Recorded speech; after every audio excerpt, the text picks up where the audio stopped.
This episode is sponsored by Hero Schedule. If your department needs better scheduling software that isn't outdated, clunky, and expensive, Hero Schedule is an easy switch. It's $4 per user per month, and they give you a free 30-day trial. Get started at heroschedule.com and click on Try Hero Schedule.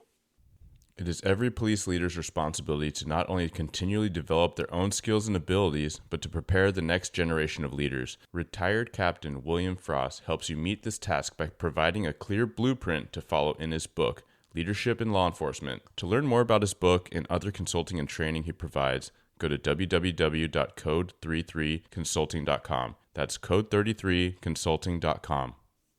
The views and opinions expressed by the host and guests of this show do not represent their employing agency, department, or organization. All information should be regarded as anecdotal, contextual, and educational, and should not be misinterpreted as legal or medical advice. Welcome to Blue Grit Radio, the podcast that explores making better cops for a better community. I'm your host, Eric Tung. I've been an active police officer since 2007. We will dive into the aspects of police culture, health and wellness, leadership, and mindset. You'll hear from experts not only from policing, but all industries as they relate to being our best with purpose, passion, and positivity. Join me as we share stories, lessons, and advice so we can all be better for ourselves, our teams, our families, and our communities. Ladies and gents, welcome back. Today I have an episode prompted from a listener. And I appreciate this dude. He's been following along for quite a while, and he's coming into his journey in policing. I think he's about to start the academy, and he's been avidly listening. And it's almost I think I shared about him before without a name, but basically he's like, man, I'm really diving into the content. It's fantastic. I'm like, awesome. What's resonating with you? He's like, I think I'm at like episode 40. I'm like, oh, you start there? And he's like, no, I started at the beginning. I'm like, no, don't start at the beginning. Start like recently. No, but I appreciate the support. However, he did throw out the challenge. It was kind of a voice, kind of Instagram message, which is always fun to hear someone's voice on the other end. But he's like, hey, boss, like, you give a lot of real talk. You're talking about wellness, and sometimes people's stories are very moving. They're very touching. It's like, but sometimes I'm pretty down, and it's like hearing about the hardship of the job. He appreciates the heads up and knowing that that's something to navigate, why we need to invest in wellness and our self-care. He's like, but what if you did an episode that was just like all positive stuff, just all like really good kind of feel good stuff, the stuff that hits home. And I was like, that's a really good challenge. And so kind of that's where this episode idea came from. And I don't know if it's going to be 100%, but that is the goal, is like everything has a positive and constructive spin on it. And so I got connected with Matt quite a while ago because a friend of mine attended your training, kind of PIO related stuff, PR. And I'm going to ask you to explain a little bit of that, Matt, from being in your law enforcement career and now being full-fledged like FBI-LEEDA instructor and your company, consulting company, Guardian Communications. But yeah, just because there is so much intersection in the content you put out, which is like positive, constructive stuff that we do with this, but also, I mean, whether you think about PR officially as like a PIO role or an administrative role, or you just think about PR like you're engaging with the public every single day, right? You're the boots on the ground. So how you engage with people is PR, and it should be positive, constructive. So that's kind of the lay of the land I'm just throwing out there to kind of get our bearings. And without further ado, Matt, thanks so much for coming on the show. Hey, what's up, Eric? Glad to be here. Thanks for having me.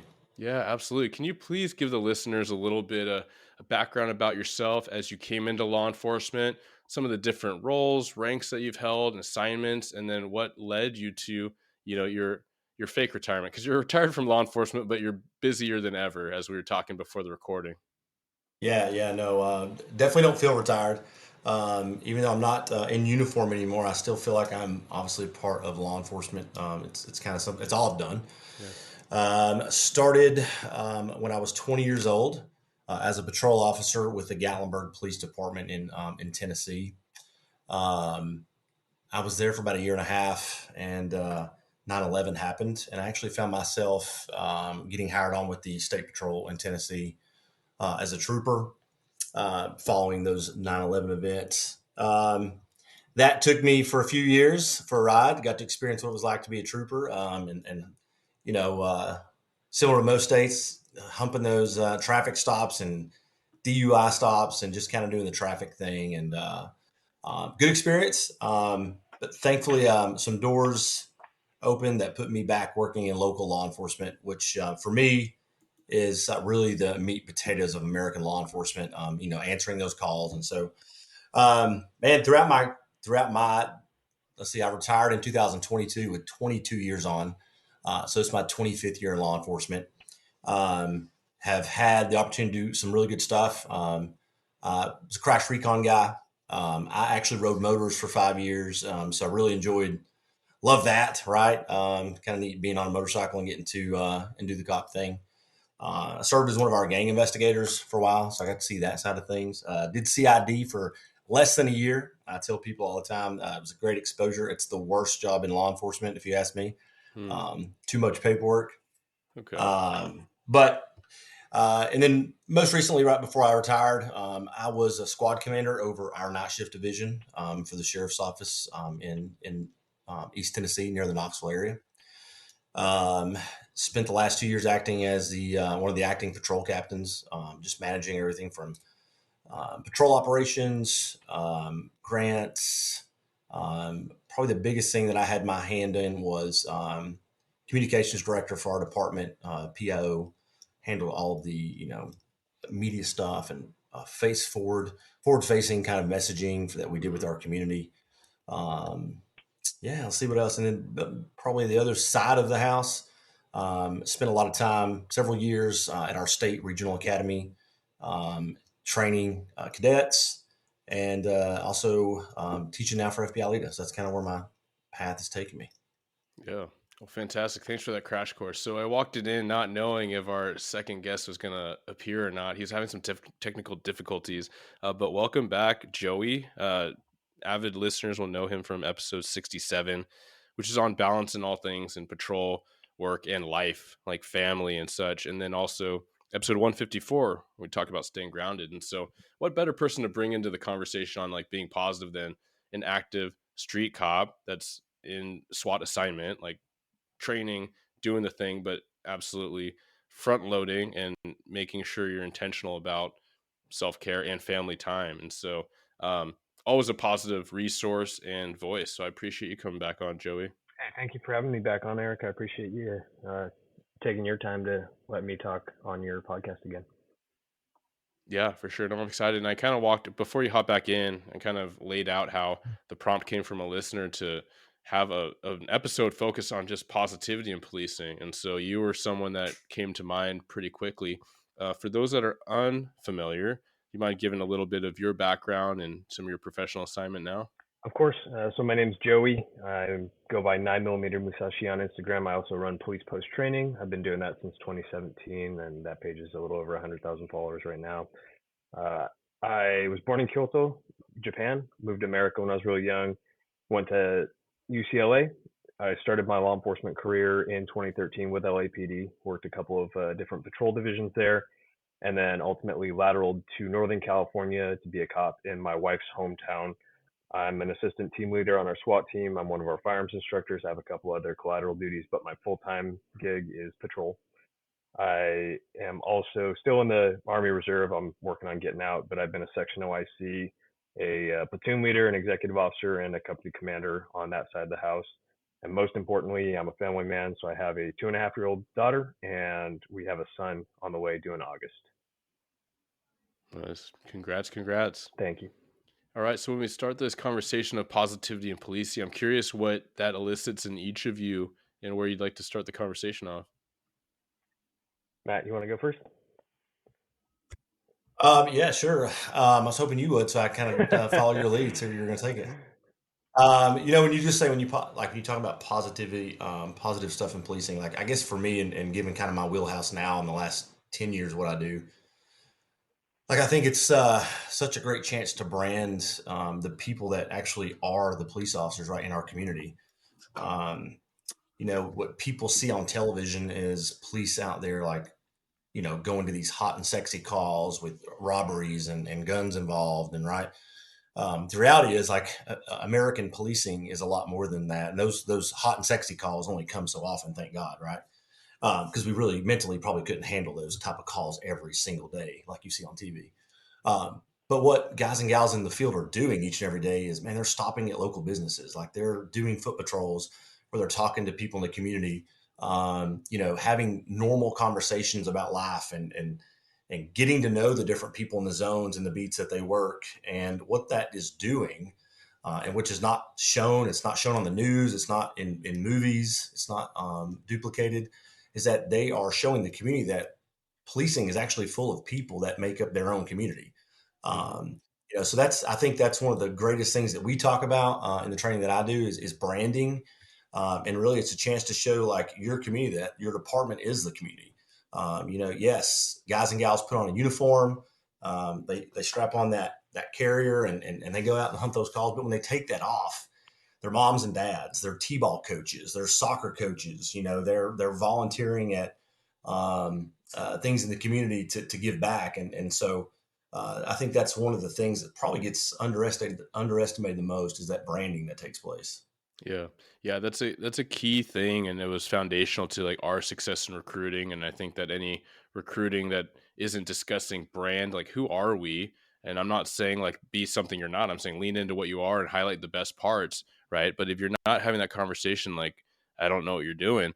Um, I think it is a double-edged sword because a lot of times people look at social media and like cops on social media and how an official department page might be highlighting certain things and other people think it's fluffy. But I think that it is like what you're saying is kind of like highlight the everyday work, the everyday people that are doing this job, why they're doing it, and it is the range. Like if you're putting out stuff on all the high critical incidents, like high stress, like high violent things, like that's important. Like the public generally wants to know about that. And then also like the more innocuous stuff. I think that was a lot of the huge success on Cops being the biggest reality show is like, it wasn't all just like, chases and robberies. It was a lot of just goofy calls, right? Just like people having these organic conversations, a little bit of sense of humor, a little bit of like the human aspect, not to like doll it up, but just, it was just real, real, genuine, authentic interactions. Yeah, we could dive into this all day long. So I'll tell you, the social media and the stories that we're showing, um, really, some agencies are like rocking it, right? They're rock stars. And what I mean by that is if you go to like their social media sites, like just take their Facebook page, for example, when you look at it, you see like a whole mixture of stuff, right? You see like, yep, I'm scrolling. I see like breaking news, right? I see like a case about an armed robbery up, and then I see like this recruiting video or highlight reel, and then I go up and I see this beyond the badge, like something that a guy or gal has done that they didn't have to do, wasn't in a job description, but they did something really Hmm. remarkable. And hey, even if I'm scrolling and it's like, oh, this one's talking about a cop they had that got arrested for DUI, right? All of a sudden, I see that this social media is super transparent, and they're showing the good, the bad, and the ugly. I think agencies that get themselves in trouble with social media is when you just show the fluff, right? Or Yeah. you just show the things that you want the community to think is good. Um, when you show everything that's going on, including the bad, the ugly, you're showing that we're human. And yeah, so to me, social media gives us a huge platform that once upon a time shows like Cops only gave us. Um, you know, when I am traveling the country teaching this stuff, I tell all of my folks in class, hey, Cops is a great program, and the other ones out there, great programs. Hmm. You don't even have to have them though. You can do your own version of live PD, your own version of Cops. You can build that in house Yeah. nowadays with the technology we have. But people want to see that. People want to see, not like you said, not just the running and gunning, the organic stuff that happens. The reality of policing is not those sexy calls. The reality of policing is helping people change tires and you know um, dealing with something that to us may be very minor, but to them is a pretty significant moment. Yeah. No, really well said. Joey, what's on your mind in all this? When we say positivity in policing, I think one of the biggest things is you find what you look for. And so Mm. for my department, I have always felt appreciated. I felt like our citizens and our command staff and our city leadership actually like their cops, and having kind of a comparison between having worked a huge organization versus working one that has under 100 sworn, it's it's a very different experience. But even within that, it's something where I'm constantly looking for good things and reflecting on it and being deliberate in how I feel about stuff. And we have officers that come in and are unhappy and miserable and all that. And I would say they are probably not doing what I preach, which is constantly looking for things to be grateful for. And so even the most mundane interaction you can have, and for some reason, as you were talking just now, Matt, this came to mind. But this was actually a couple of years ago, but I was driving back from one of our local hospitals and I took a wrong turn. And so I'm in another city and there's a car that's broken down. And I'm in another city. I don't need to stop. But for some reason, I said, I should just check and make sure that this person's okay. So I pull over, hop out, and it's a young lady. And I say, hey, what happened? And I think she just ran out of gas or something super, super basic. And there's a gas station a couple hundred yards away. Like you can actually Which is see it. also frustrating, right? And so I'm like, hey, I'll give you a push. So I start pushing her, and then a CHP dude rolls up, and he's like, hey, he gets on the PA, do you need help? I said, just block traffic for me. And so we get this gal into the gas station a couple hundred meters away, and she just breaks down crying. And that's one of those things where when I talk about you find what you look for, if you're always looking for negative things, you're always going to be a negative person because that's all you see. If you're constantly evaluating these situations and asking yourself what value did I bring to my fellow human being, and in this specific situation, for us, it's a super mundane call, getting someone a couple hundred meters to the gas station, but I don't know what was going on for her that day. And again, I'm not even in the right city. Took a wrong turn. Just this weird chance. And again, this is not one of our sexy robberies, chases. It's nothing like that. But recognizing and reflecting on this and saying, wow, like I actually made that person's day because they were having a bad day and then a cop showed up and helped them. That's the kind of thing that I'm always looking for. So when we're talking about even basic interactions, just the way people treat you and the way they respond to you, for me, that's the kind of positives that I'm always looking for. Mm-hmm. Yeah, it's that what you look for. I mean, that's the start of what you said, right? What you look for is what you're going to find. And it's just like you get a bolo for a red Subaru Forester. And then it's like all of a sudden, it's like everyone and their mom is driving a red Subaru Forester, right? Because that's what you're looking for. And so we see how this kind of thing pops up. And it's absolutely the same in attitude and culture. And like whether it's a positive or not so positive culture. And I would have thought that there was not a single person in your PD that was not super positive, right? Because of how positive you speak about it, right? You've spoken about your leadership and your departmental culture, but that is the thing, right? Like no agency is without some people that don't want to play ball. They don't want to be uplifted, right? And it has to be an individual choice. So I love how you even highlighted that intention of like, like you bring to it what you bring to it, and then the rest kind of may fall in line with that intention. And even that innocuous call, like I kind of mutter like, oh yeah, it's also frustrating to have someone run out of gas. And the girl dad in me is also like, man, like this young lady, like what if she was stranded and she didn't have resource? Like don't run less than a quarter tank of gas for all you young people out there. Like just fill it up. But I love how you saw an opportunity, right? And so I think that's a huge highlight in whatever we get, we have a choice and we have an opportunity in how we want to affect it and how we want to bring a certain energy to it. Yeah. And the other thing that kind of came to mind as you were talking just now is act like you were put in that room for a reason. I took a wrong turn. I'm in the wrong city because the way that the freeways went, I actually ended up going north instead of south because I was just zoning out driving back from the hospital. And I almost didn't stop, but I did, right? And so all these different little funny factors that added up into this, what ended up being a really positive interaction for both of us. Keep that in mind. Act like you were put in that situation for a reason. Act like whatever, whether you believe in God or the universe or fate, whatever you want to call it, act like you belong there and you were put there for a reason. Yeah. I'm curious kind of on that last piece, like, bringing this intention, bringing this attitude, what that stirred in me was like a reminder of a recent, we'll call it a complaint. It was identified as a complaint. It went to the city the mayor's office, right, and it trickled back down over the fence and back down to the PD to me. And I read the email, and actually there's another kind of in tandem thing from the same reporting party about a different police thing. And so I lumped them together. I'm like, okay, there's clearly a lot of concerns here of these different incidents. I read the thing, I looked at the case, the incident. I'm like, man, this is a really squared away officer. Generally, like top notch work. I can't imagine, what the thing is, but like, of course, I'm going to call and find out. I think back to like my younger supervisory years, like as a street sarge, where I read the thing and I'm like, man, they're coming after my people. Like my people didn't mess up. And so I go in expecting a fight. And sometimes I got a fight, right? As far as like the argument. And so in this scenario, when I called the individual, like she was relaying all these frustrating things, like very, very genuine and like very relatable, frustrating things of like, crime in the area. And then she went on to say through the conversation, not only how appreciative she was of the officer, said his by name and like that she recognized him, doing his work lots of times, and how lucky she felt for that officer to come to her call and just be in the neighborhood, but also how appreciative she was that I took the time to have this 20-30 minute conversation with her to really identify some things that we could do, that she could encourage her neighbors to do.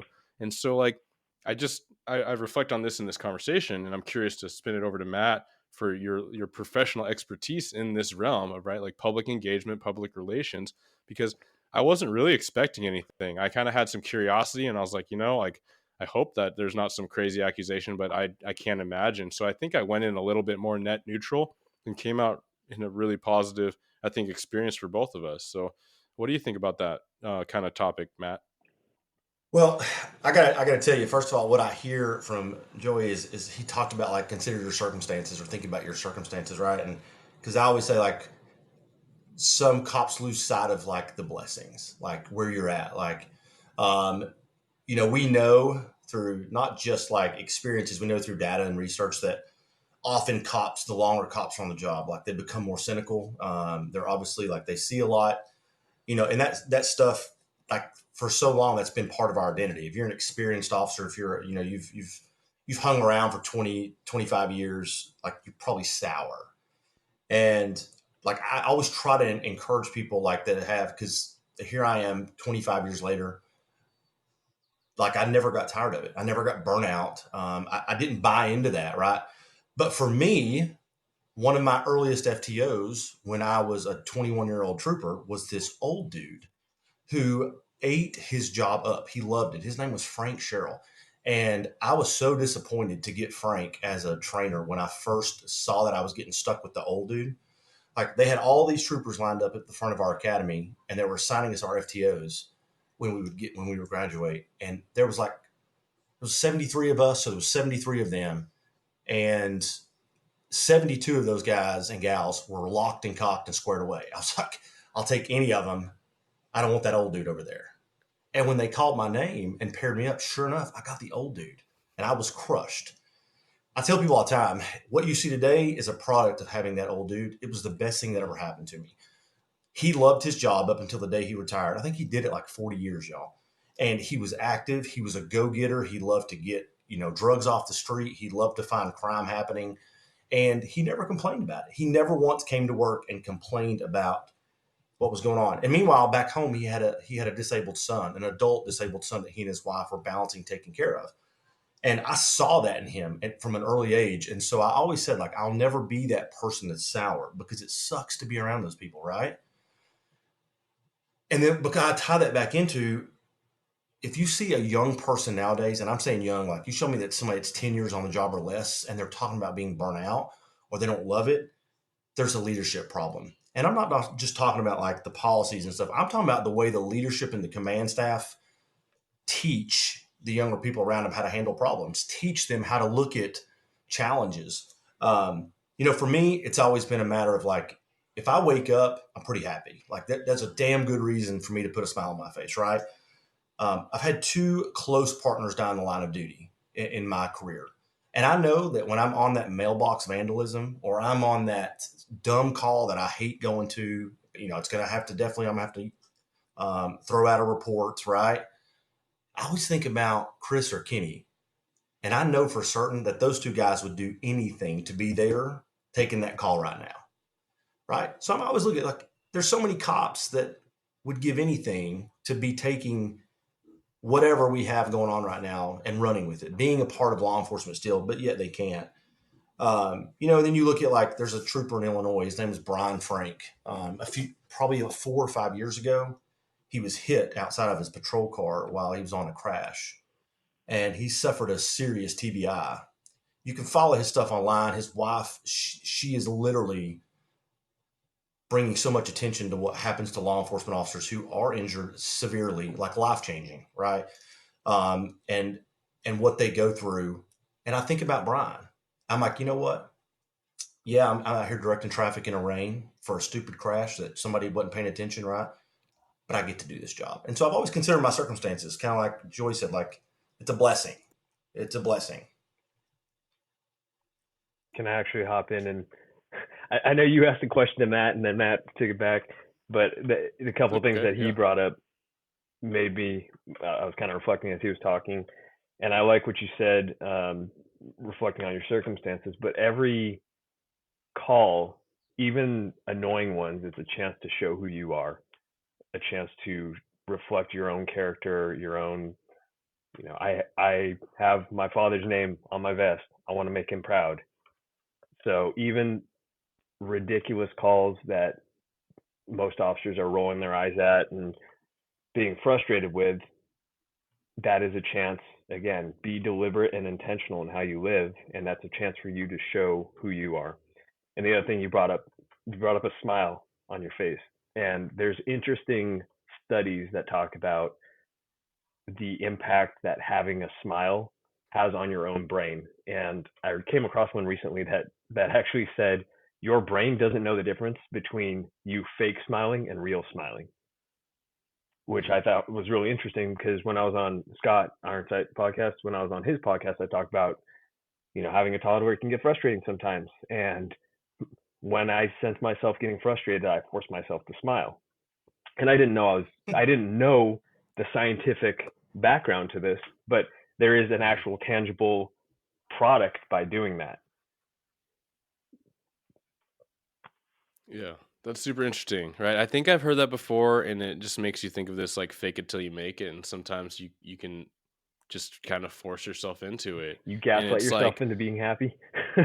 Yeah, like, come on, you son of a bitch. And it's like, we all have our days. We have our off days. We have our off moments. But I think, as you said, like, this is an opportunity to reflect your character. And I think that there's even days where I try to be positive, and I might think about Joey's voice in the back of my brain and be like, all right, he's right. We got this. And then there's other days, man, where I might be like, Joey's like, hey, reflect your character. And I'm like, shut up, Joey. Like, I'm just mad, and I'm going to be mad. But then I think a pivot might even be like, cool, you don't feel this way, but, like, let's do your best, right? Like, you have a choice. And how do you want to show up? Like, just try to be the type of a guy that, you want others to model after. Everyone's watching. Like, one of my first field training officers said, like, you drive around in a black and white fishbowl, and everyone around you is watching what you're doing. If you're picking your nose, if you're on your phone, if you're looking at the clouds, or you're looking around mean mugging, or you're looking around smiling, everyone's watching. And that's, like, more true than ever, right? Now there's, like, recording devices, and we're recording ourselves. And so it is just an opportunity, that may make some people feel like paranoid, but no, the flip is, like, why would you be paranoid if you have nothing to hide and you want to show up in this way? You said something too that I think that when it comes back to branding, and I realized a minute ago I probably didn't answer your question very well. I wanted to highlight something Joey we'll return to it. Yeah. And you'll have to repeat it because I have ADD really bad. But you said something about branding too. I think the other thing is when you talk about showing up and just doing your best, like at that moment, right? Reflecting your character on no matter what call you're on. It's also like your opportunity to set the tone for the person you are dealing with. That might be the only time in their life they've ever interacted with a police officer. That might be the only time they've ever had to call your department out to their home to help them deal with something. And that's potentially your only chance to forever concrete their perception of what law enforcement is like, right? And so if you go out and you give it your all and you realize that you're like, this is my one time to maybe make a really good impact on this member of the community, um, no matter what that call is, by doing that, you have the chance to one, either secure a supporter forever, right? Somebody that will stand up behind you and it's like willing to like go to bat, and maybe that person like stands up at a city county meeting, a city council meeting, or a county commission meeting, is like advocates for raises for you, right? Or if you take it the other way, you have a chance to potentially create an enemy or a naysayer of us forever. And anybody that deals with any of your colleagues, that person may have to deal with another one of your colleagues later, and they're all automatically going to be resistant, to that badge and uniform because of what you've done. Mhm. So it's almost like if you're an officer safety junkie, right? We think of officer safety as tactics only, but how? Show me that, or I think people don't understand that that is actually a form of officer safety. Like the way I treat Yep. you today could potentially set my partner up for either a positive or negative impact on their next call with this person. Yes, absolutely. And been said before. I don't think it's said enough as far as like, hey, you want to be kind of an a-hole and chip back and forth with this person. Like, how are you setting up the next person that wants to be officer friendly? It's not like they are throwing away their tactics, but they're just doing a normal stop. Are you now amplifying what that stop is going to be from the get-go before that officer even has a chance to open his or her mouth?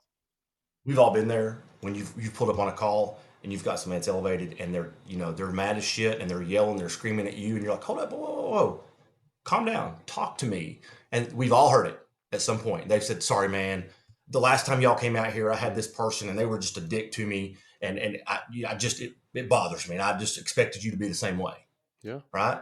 And that's what I'm talking about. It's like making sure that you're teeing up your partner, your colleague that you should care about, for the best opportunity for them to have a positive experience when they're having to deal with somebody. I mean, it could be the matter of life and death in some circumstances. Yeah, you know it when you hear like, you guys, you always do this, and you're like, I've never met you before. And I think Joey, I mean, you told an account in a prior episode where you said, hey, like I'm here, like my name's Joey, right? Like the cops in the other room, or the cops like that happened last time, whatever. Like, I'm here now. And even like what you guys are sharing, it makes me think about, not only are you setting up this image, or you're contributing towards this total image of police and this reception or lack of reception to police, but also like consider a lot of the people that we get called to in crisis, right? These domestics, all these things, like how much influence did they have, not just with police, but just like an adult figure, or someone in the community that gave them active listening, that gave them patience, that gave them some version of compassion, that gave them a smile, right? Because so many scenes where we're walking up to the door, even when we're in the apartment or the house, it's just screaming, it's just banging, and it's all this stuff, and we're just trying to like settle it out for one moment so we can speak to everybody. But then you consider like what some of these folks have grown up in from the day they were born, and like we could offer that, as far as like talk about building positivity, or kind of being a potential example or role model. Like, yeah, we can't fix these things overnight, but it's an opportunity. Yeah, and it's like you said, for a lot of those people, like that might be the first time they get somebody who will actually listen to them. And so the incident you were referencing, I ended up taking over from night shift. It was a domestic violence. They were arresting someone. She had to be medically cleared, and she was Okay. already amped up. I think something that worked in my favor was she was starting to come down from being drunk when I showed up, but Hmm. she was, kind of verbally combative even with the hospital staff, and just going in, and she's kind of chipping. And the very first thing I said was, "Hey, what's your name?" And then I introduced myself by my first name, and it actually went very, very smoothly. And it's funny because the night shifters came back in, they're like, "Oh, you had to babysit her all day." I'm like, "Actually, we had a really good conversation," and she really opened up about uh, she had a teenage girl that she's saying doesn't respect her, and she's doing nothing with her life, and this and that. And that's an opportunity for you to kind of be a coach and a mentor, and help people, because ultimately the reason I do what I do is I want other people to have what I have in life. And I think if, as arrogant as it sounds to say, if more people were like me, the world would be a better place. Because I'm happy. I love what I do. I'm constantly trying to grow. It's probably I'm true. trying Yeah. to reflect positivity towards those around me. I'm trying to take care of those in my circle, and showing up and being positive, which is what we're talking about today. Just kind of slowing things down a little bit, and we're not sacrificing officer safety. If anything, we're enhancing it. And that's kind of a pet peeve of mine, is people that think they have to come in and be authoritative dicks to people from the get-go. There's nothing unsafe. You can still be professional while being empathetic and listening to people. I'm not telling you that somebody that has a knife, you're just going to try to give them a hug. But we should, Yeah. part of officer safety is how that person reacts to us. And if we can get them off, if we can get them from an elevated stance down to somewhere where they're talking calmly, that's always going to be a net win. Yeah. Yeah, good cops know how to read the room, right? It's like you see cadets come out of the academy, right? All they talk about is officer safety. They get peppered with sim rounds all, for 6 months, and they're scared to death because every call in the academy they go on like ends in like a getting popped with a sim gun, right? So when they come out in FTO, it's like, hey, back there you were talking to that 80-year-old lady about her mailbox that got hit last night by a vehicle, and you're in the bladed position, and you're like, she gets more than like 10 feet close to you, you're telling her to back up. Like, read the room, man. I'm not, and because, that's what's drilled into their head. We don't often talk about, like, we spend a lot of time talking about officer safety, obviously to keep officers alive, but we don't spend a lot of time talking about like how to interact with your community, how to engage. And people aren't comfortable having a conversation with somebody that's in the bladed position, or that, tells you, ma'am, step back over there. Don't get near. Like when you start doing that, you're putting up barriers, right? Um, and so I feel like that a lot of cops kind of miss that opportunity. And here's the beautiful thing: like when you do that, because I want to twist it back to the positivity stuff.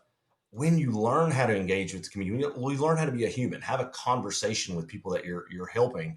Like, they see you as a person, and then that whole stigma that cops are different than our community, or cops are different, or we think we're different, or we think we're better, that goes away. And if you can relate, like you made me smile a couple times if you look back, because when you say first names to me, you really get my attention. I absolutely love officers who are willing to drop the BS of like, I'm lieutenant, I'm captain, I'm so. Nobody in your community gives a shit about. Am I allowed to say shit on here? Yeah. You're good. Uh, yeah, nobody gives a shit about your rank except for the cops we work with. That's where rank has a place, right? Rank doesn't have a place in our communities. Um, what has a place is like representing the brand. And so when you pull up to a scene, just being a person, hey, I'm Matt, what's up? Talk to me, right? I try to tie my own experiences in to the people I'm helping. I grew up in a broken home. I had a divorced family. My biological mother had a drug problem, right? So I get it. Like, I'm at a custody dispute. Hey, I get it. Like, I've been there. I've been the child in that. So I'm empathetic to what you have going on. I'm here to try to help you, because I understand how hard that is, not for just you, but also your kids. Like, showing that human side of things, right? And when you do those things, that's when you see the relationships between your agency and your community blossom. Yeah. Yeah, Matt, I think it was a poster, an article about that, kind of just supporting this, like, use your first name, right? Um, I feel like it was right around that time. Like, I found myself, it's clunky when you show up on to scenes, which I don't do super frequently. It sounds like you were much better at it when you were a commander, as we were talking before the recording. But sergeant stripes, they really stand out, and most of the public will know like the stripes mean something. But you come in command and you're in a general uniform, maybe you got stars or bars or whatever. Like, it actually looks a lot more like a normal patrol uniform. And so I found, whether I'm calling somebody or I talk to somebody, I found myself usually saying officer, because I feel like commander is just more confusing, and I don't want them to feel like this is some weird thing. I'm just calling because you called. Like, it's a theft report, right? And hey, Officer Tongue, like, it's all the same, right? Ultimately, to them, right? They just need a cop to help them out. But yeah, first names for sure. I feel like is I don't want to go down this rabbit hole because I know you wrote another article about use of names. We'll bring it up just so people aren't super curious. But for my early years, I was kind of taught and I kind of embraced this, like, no, I don't share a first name. But like literally when people look at the E on my uniform, they're asking me what my first name is. There's not that many common options. And they're really generally just trying to build something. They're trying to build a bridge. And there's lots of examples of people trying to bridge build that we slap them down. I've shared many where people have asked about my ethnicity, and they're of Asian descent as well, right? The tone was not like so they could make fun of me or something. It Yeah. was to try to build connection, right? They're like, "Oh, are you Vietnamese?" And I'm like, "No, let's not talk about that. Let's go back to this," right? Whereas I could just been like, "No, but I'm Chinese. I get that a lot because tongue, and there are some kind of Vietnamese crossovers with that last name." That's connection, right? We could talk about food, we could talk about whatever, but I denied them that opportunity, right?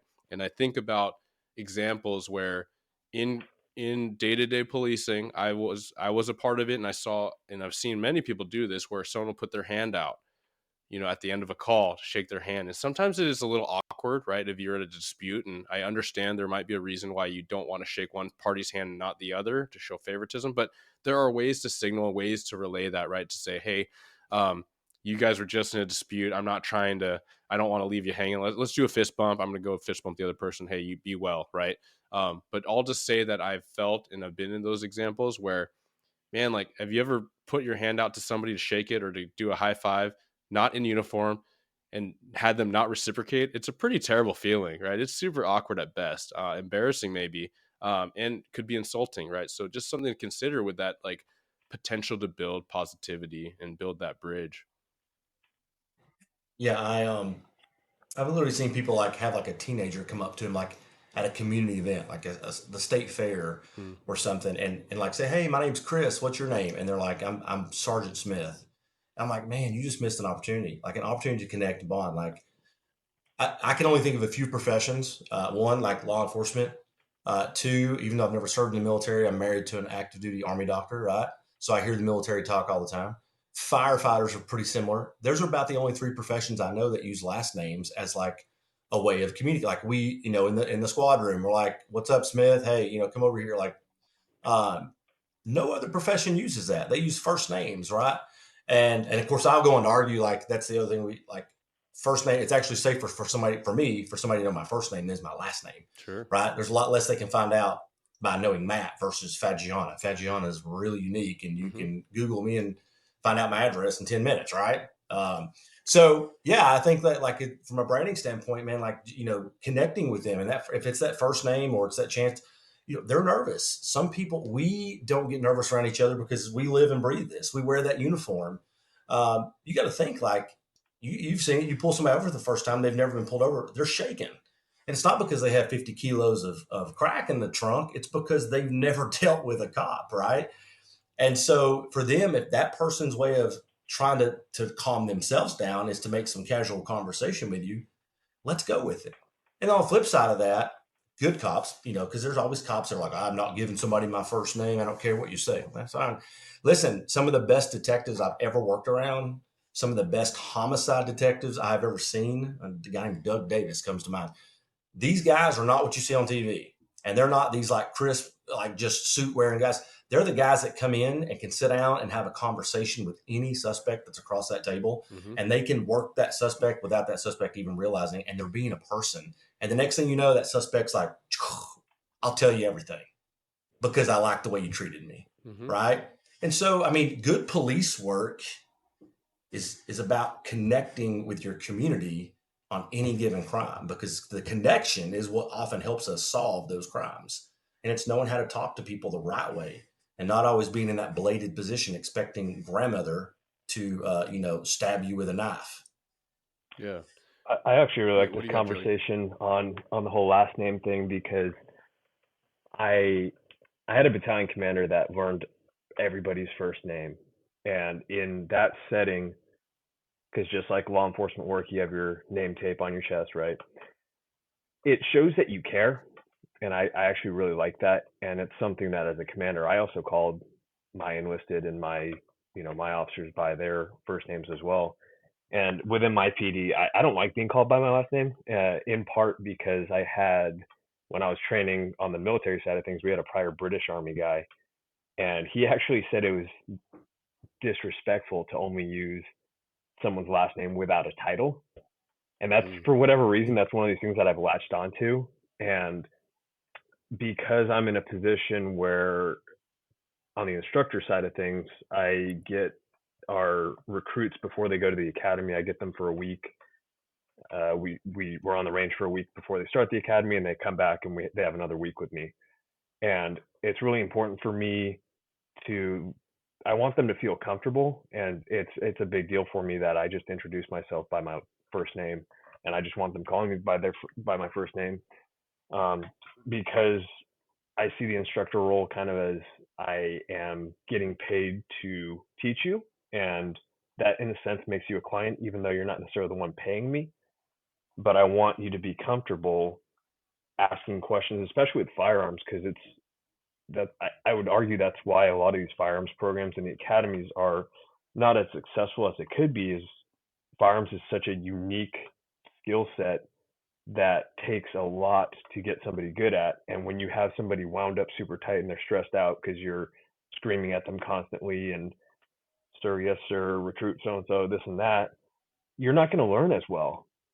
And my job in this role is to teach you how to shoot well, and I'm getting half of about a 50-50 as far as getting our brand new shooters passing instructor standards within a week. And I think it's something that it's the same thing when I'm on patrol. I just use my first name. I don't do officer so-and-so, except for when I'm doing traffic stops, because we have this kind of script we're supposed to follow of, oh, I'm officer so-and-so, the reason I stopped you, blah, blah, blah. So I will do it there, but I'm also, even with that, I want to have a casual tone. And again, being casual doesn't mean you're sacrificing officer safety. It just means I'm making the conversation less wound up. And for me, I'm not a ticket writer. I don't even know the last time I wrote a ticket was. And telling people from the get-go, this is the reason I'm pulling you over, it's not a big deal. I straight up tell people I'm not a big ticket cop. And that every contact we have is a chance to confirm or change someone's narrative about law enforcement. And like you were saying earlier, Matt, a lot of what people see is just from the internet, and you can find data points to confirm any belief whatsoever. Anything, you can pick anything random and you can find something on the internet that will support that. So when someone has a real life human being who's a cop in front of them, and it's not going down the way that the internet said it would for them, that's a pretty powerful moment. Yeah, I love this conversation. It's there is a carryover to this like positive culture and positive interactions. I think it depends so much on the culture. Like literally this past work week, I met one of our new hires that came out of academy for the first time. So I shook his hand and he gave his first name, and immediately I was just like, "Hey, I'm Eric," and then I was like, try not to call me that around other people, right? Because they're gonna say, "Oh, this brand new guy's calling the commander Eric," which I get it. Like we kind of had some rocky stuff with in recruiting when me and my recruiter we'd meet everyone with first names, and then they get into training, and training was understandably trying to get them ready for academy, right? So there was kind of sir, and it was like, hey, use the rank, use the last name. I feel a little differently, and I might be in the minority as far as like I like the last name. And maybe it's because in my fraternity, like we all use last names because there's a lot of Erics, there's a lot of Chris's, there's a lot of Joeys. And so that became like kind of like our more, I guess, like our more familial names, like what we would say to we were friends. And then I felt like I was so excited to come into this like paramilitary culture, and we all use last names, and we use last names when we talk to each other off duty, at least for my group, right? My buddy group. And so our significant others, they all knew each other by last name, right? For a long time, they're like, holy cow, that's Eric's his first name? Okay, I had no idea. Just thought his name was like Tung Tung or whatever, right? So I get that, but I think that the intention and like the attitude and the tone is what you bring in, because I love it when people say like, hey man, just because they're having a conversation, and I don't, it is very like, we're familiar, right? We're very friendly. We're having just a genuine conversation. I call people man and dude and bro all the time when I'm comfortable, right? So it's kind of pulling that veil off. But I get that it definitely depends on the culture. Yeah, and there is a balance. I'm explicit with our new hires that the reason I am as casual as I am is because it's me, and I, still play the sir and ma'am game with everyone else. Uh, do what you're supposed to do. Be a professional, and I explain that the reason for the way that I have them address me is I want them to be super comfortable. And in 10 or 15 years, when I'm working for them, I want them to remember that. Yeah. All right. I'm curious if we could do a little bit of a quicker fire. It's not like a 1-2 word response, so maybe a sentence or two. Um, so I'd love to go back and forth between both of you and kind of give these little prompts. But the first one I would say is like for the person that, I mean, earlier, Matt, you're like, hey, if you're feeling burned out in less than 10 years, it's a leadership issue.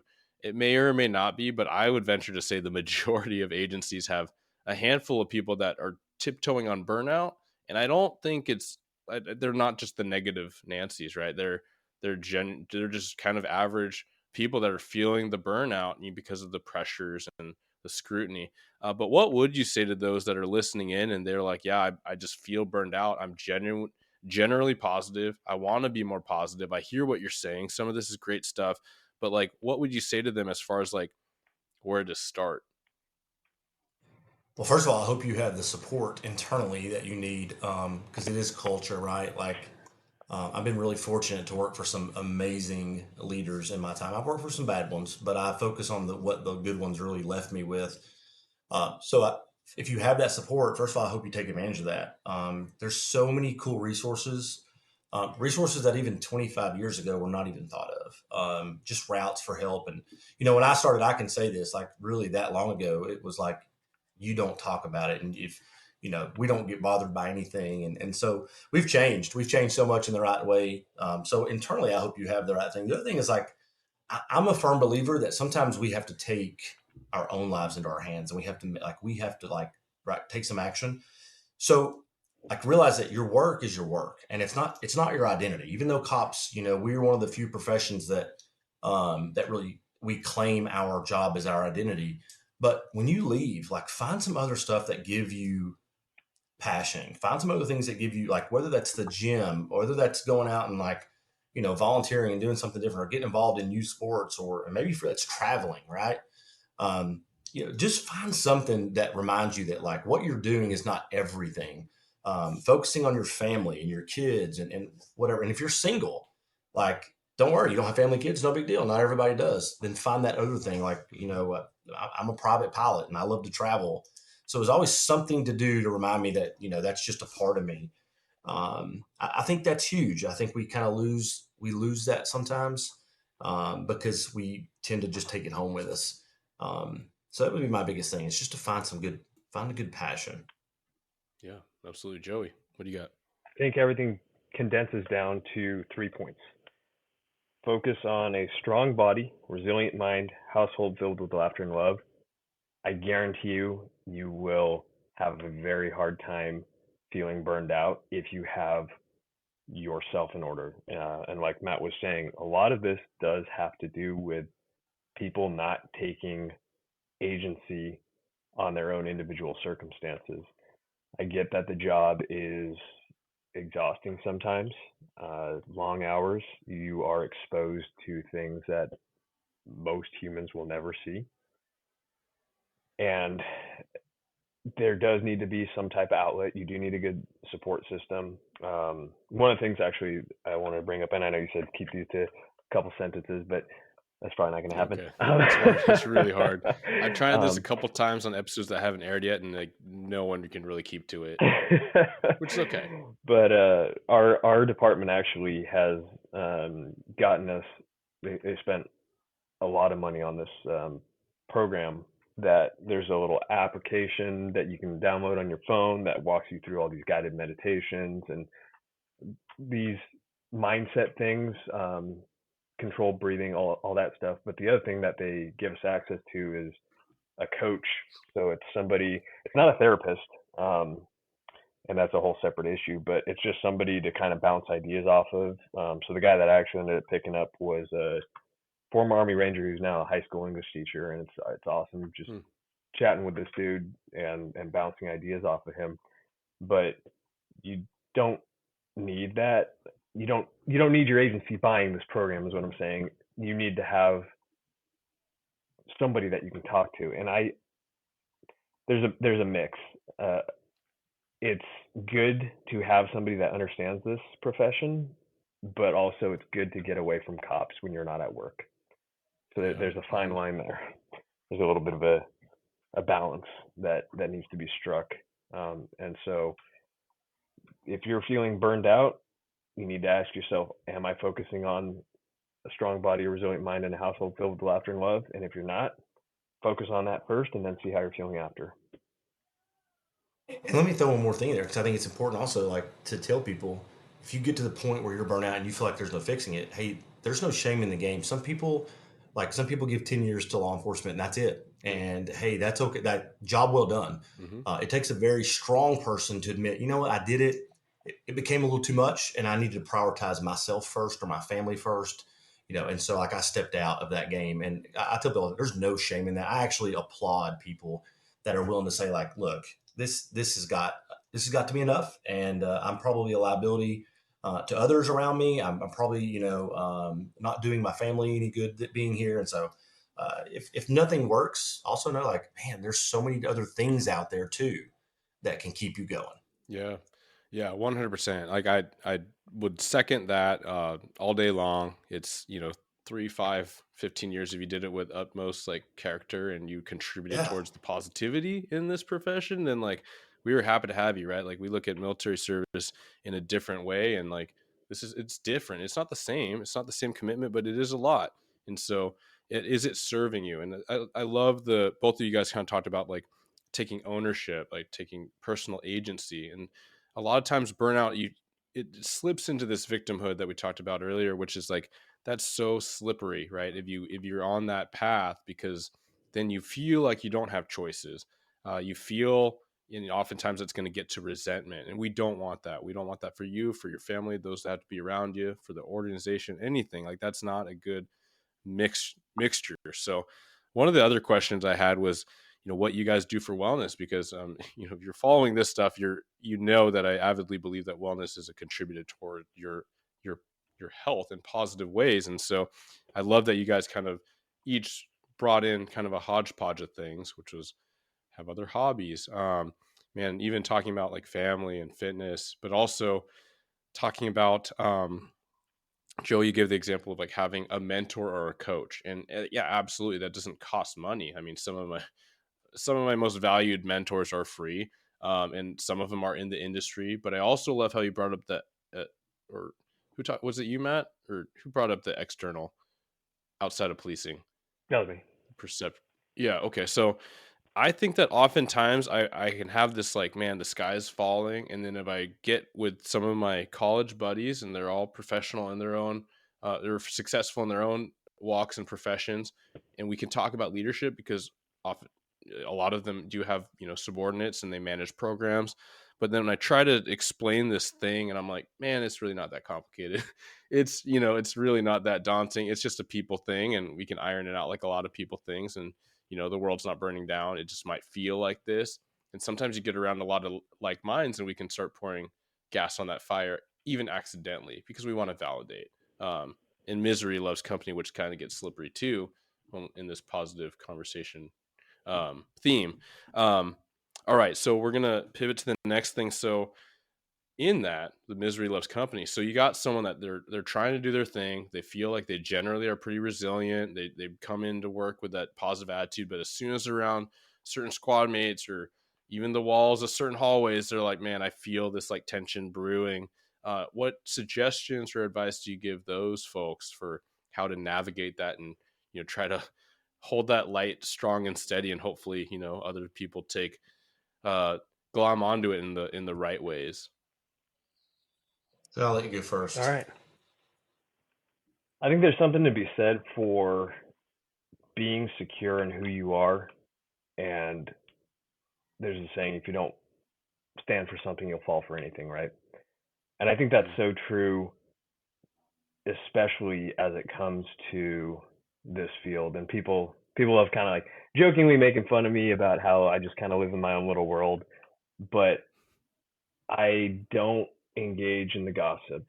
I don't get involved in the drama. I come in, I treat people well, I treat our citizens well, and then I'm home to my family. And I think that's a little bit of a risk you run in with this profession when you get around certain people. You have to be cognizant of what they are feeding you, and Hmm. it's like you said, misery loves company, but it's also like a bodybuilder. If they're just constantly eating junk food, you're not going to be surprised that they don't look good, right? And it's the same thing. You need to be aware of, ultimately, these people are leading you.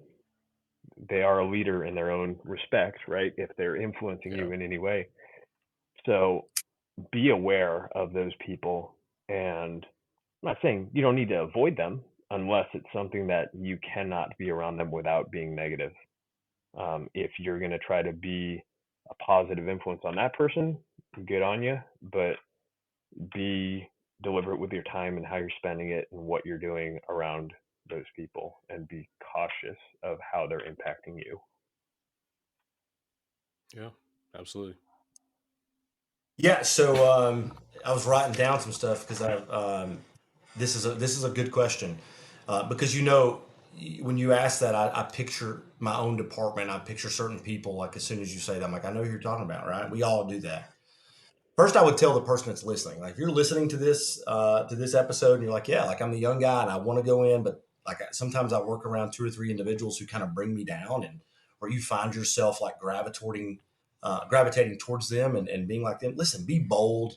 Um, Leadership starts well before you're ever promoted. I truly believe that. Like as a slick sleeve, you have the opportunity to really start highlighting your leadership skills, and people will notice that. If you want to be different and you want to bring energy into the department, you want to show people that you are a team player, that you are, ready to contribute. Um, Start doing that in the way that you handle yourself in those moments. Like, and so be bold. I promise you, like those of us that are in leadership positions, we notice that. Like we see that. And when it comes time for promotion, like we're advocating for people like that, right? And then the other thing I would say is be unique in your attitude. Um, I always realize like I'm not everybody's cup of tea. When getting the opportunity to teach like I do all across the country every week and Canada, right? I'm in front of people on Monday mornings and I just tell them right away, listen, you're going to learn a lot about me this week, but here's the first thing you need to know. I'm hyper as shit. Like I'm super hyper. I'm energetic. Like some of you in here may get annoyed by that. I don't know. But listen, that's how we're going to be this week because I'm glad to be here.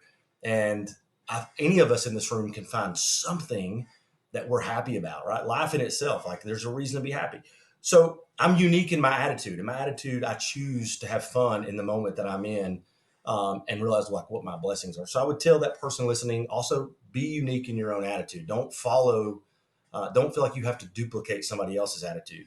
And then lastly, I'm hoping that not only are there some slick sleeves out here that are in imagining themselves in that situation that you just posed to us. I imagine there's also some leaders that are listening to this too. And I think if you are in a position of leadership, you have rank. I think you have a huge obligation to know that cancer spreads. And unless we treat cancer, it spreads and it kills a body. And if you have those people in your organization, those I call them the 10 percenters, right? There's always going to be like 1 out of 10 that's like that. Hmm. Man, do not let them take the rest of your department down with them. Like, don't let them kill all the good energy and the vibes that these young people are bringing in. One of the reasons I love night shift and I chose to stay on night shift as long as possible, even when I had the opportunity to go some other squads. Shout out to my guys and gals because they'll appreciate this. I chose to stay on nights because I always got the young people. I Hmm. had a very young squad. All of my folks were probably under the age of 30, and I'll take them all day long because of their energy and their attitude and their willingness to learn and grow. Like, give me the new people all day long because I love being around them. I don't want to be around somebody that doesn't see the positive side of what we do because it's draining. So, yeah. Yeah, man. Can I butt in I on was that? just saying, yeah, yeah. So he specifically brought up the rank differences, right? And I am the one on this podcast that is not of rank. And you said leadership starts at every level, right? And I truly believe that, having been a company commander in the Army, and wanting to stay an officer, you do have the opportunity to impact culture. And like, I'll tell you right now, one of the things I've done, I've stolen what my chief has done, where he does handwritten birthday cards for all of our officers. I've actually started doing that this year, and I have, I use the same format where I say happy birthday, I say something that I appreciate about that individual, and then best wishes in the coming year. But that allows me to kind of reflect on everyone. But I'm hoping that by doing that, I'm creating a culture where people feel appreciated and they know that this officer is thinking about them on their birthday. And to the point that I've actually had our administrators come to me and just say, "Hey, I'm feeling kind of crummy today. Like, I need a little pick me up. Like, what do you got for me?" And like, I'll pull out some Marcus Aurelius quotes for them or something. But that's happened many times now, where admin are coming to me and saying, like, "Hey, I'm not feeling it today, man. I don't want to be here. What do you got for me to pick me up a little bit?" So don't underestimate your ability to positively impact those around you up and down your chain. Yeah, that's a testament, man. I got to say one thing. I love that. I always tell people, and I learned it from somebody else along the way, but it stands so true, and especially what you just said, it reminds me of it. People don't care about what you know until they know that you care, right? And so, no matter what role you have in your organization, whether you're a slick sleeve or you're a captain or a major, whatever, like, man, all the experience you can bring to the table. Nobody, whether you're a firearms instructor at the academy, whether you're a SWAT team leader, people don't care about what you know until they know that you care about them. And I think that's sometimes where some people miss it in our organization. And if we want to really inspire that positivity you're talking about, you're doing things like Joy's doing. You're saying, "Hey, like, I don't, not only I'm willing to go in a house with you, breach a door with you, but I'm also like, man, I care about your birthday." And it's like, I want you to know, like, I value you as a person. So good for you, dude. I'm going to take that down, man. I like that.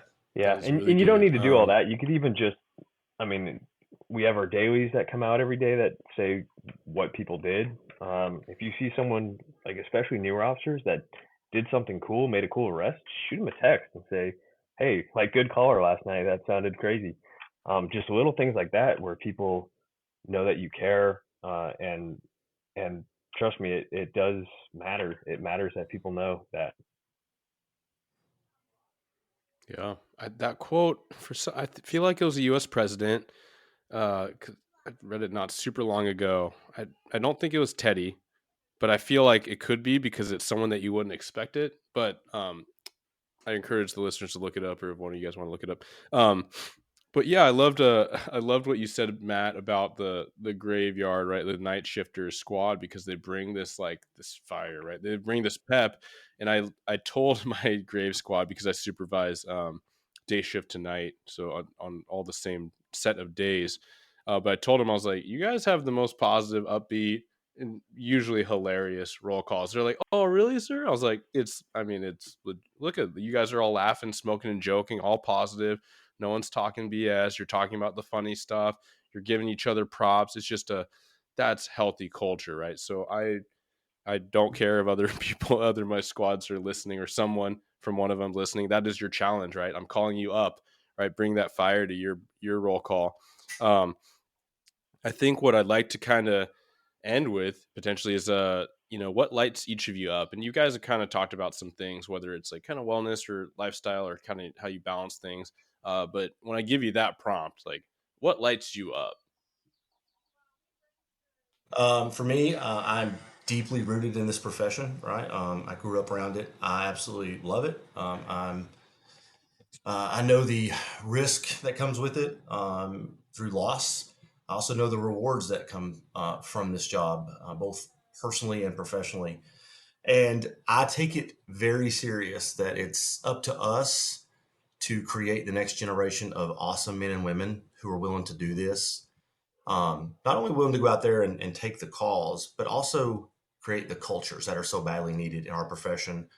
Uh, we are competing with tech companies and really awesome places to work now more than we've ever had to. I mean, you can go to certain big companies and you have unlimited annual leave and you have all these like badass gyms and free lunches that are made by like these shit, right?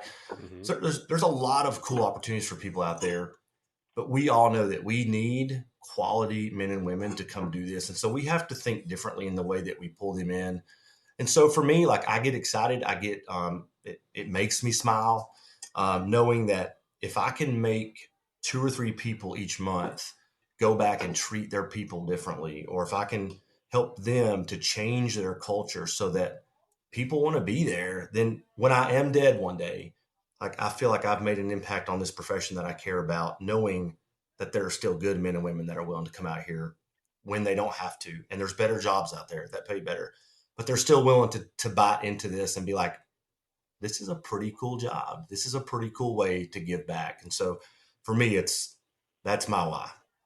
I love that. Yeah, death is certain, so let's not waste it being negative, right? And yeah, there are other better paying jobs, but there's no job like this job, right? And I know that all Absolutely three not. of us are sitting here like as each other are talking, we're all smirking and nodding our heads. So, Joey, what lights you up, man?